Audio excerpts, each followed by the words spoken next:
AI frenzy steals the spotlight from debt ceiling debate.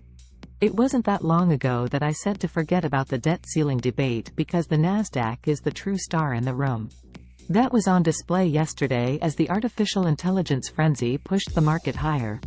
Ever since ChatGPT was released to the public last November, people have either been predicting the end of times, or comparing this with the dot-com bubble of the early 2000s. I actually think we're somewhere in between.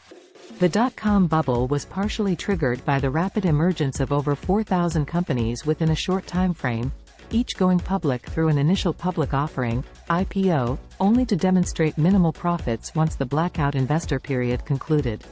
Consequently, this sparked a widespread frenzy of selling. Amidst this tumultuous period, only the companies with strong fundamental structures, such as Amazon, Google, Yahoo, and eBay, to mention a few, managed to weather the storm and survive. The landscape around the topic of AI is certainly similar, but different.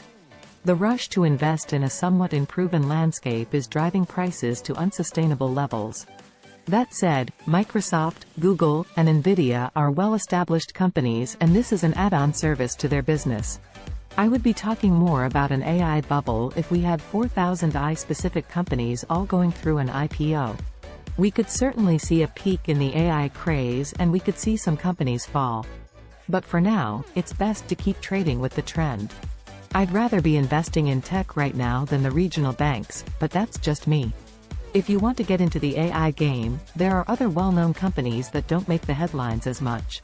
Adobe, ADBE, for example, is rolling out the Adobe Firefly generative artificial intelligence into its Photoshop software.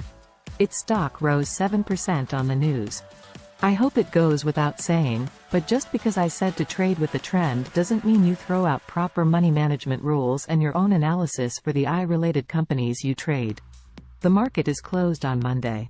Thank you to all who have served, and I hope everyone gets a chance to reflect and enjoy the weekend. For those who have read this newsletter enough times, you already know the trade that I'm looking to set up today. It's on the S&P 500, SPX, and it's the holiday weekend trade. For more information on this trade idea and others like it, visit tradersreserve.com.